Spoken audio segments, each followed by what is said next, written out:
Welcome to the Customer Culture Podcast with your host, LaTanya Washington. More companies are educating themselves on the nature of their consumer through the Customer Cultures training program, and so can you. In this podcast, LaTanya gives you tips on how to give the best customer experience. Let's go. Hello, this is LaTanya Washington, the founder of the Customer Culture, educating you on the people that you serve because it is the customer culture way. On last week, we talked about understanding various cultures in customer service, and we talked about the neutral versus emotional cultures and gave examples such as the Japanese and the British cultures. We talked about the Netherlands, Mexico, Italy, and Spain. And so today we're going to talk about universal versus particularistic cultures. So people in universal cultures want everyone to be treated equally.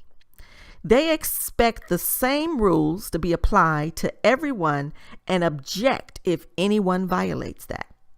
In such cultures, it becomes important to focus on rational arguments and treat customers according to preset rules and regulations. For example, you'll find that in the United States, Canada, the UK, Australia, and in Sweden. Customers in particularistic cultures give priority to relationships, and thus you have the responsibility to build up relationships with your customers. You need to give preference to loyal customers, and even the ones that you may see that come in from time to time. You always want to make sure that you take care of your customers, especially as we just said, take care of your loyal customers. For example, you'll find this in Venezuela, Indonesia, China, South Korea, and in Russia. So now let's look at the low versus high context cultures. Different cultures have different levels of intuitive understanding, which can be either high understanding or low understanding. Let's talk about it.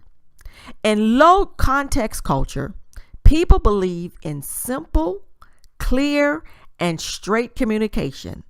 They want to avoid any sort of confusion. In such cultures, they want you to be precise and simple in your communication. For example, United States, and the Netherlands, Canada, and Germany.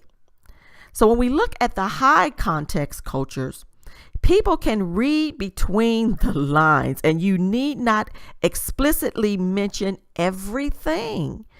In such cultures, you need to pay attention to both what customers say and what they don't say. For example, Japan, Indonesia, Russia, and France. And so when we look at this, look at all this information that we derive just from reading up on the different cultures, just by opening up a book, just by Googling this information. Look how people operate in different geographical areas.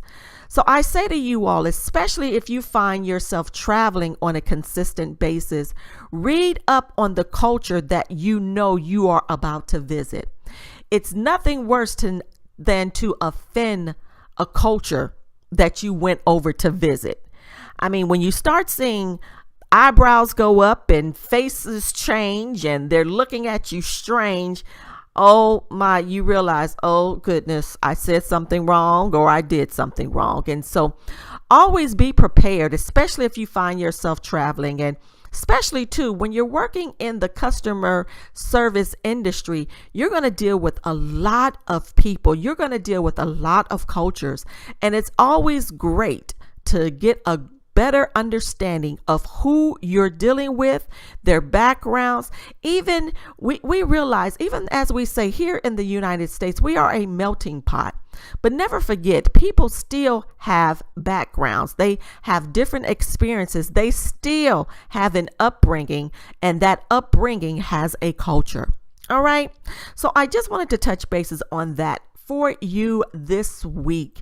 This is some good stuff. I know I love studying different cultures, and I hope you do too. Once again, this is Latanya Washington, the founder of The Customer Culture. For more information about us, please visit us at thecustomerculture.com. You have an amazing day.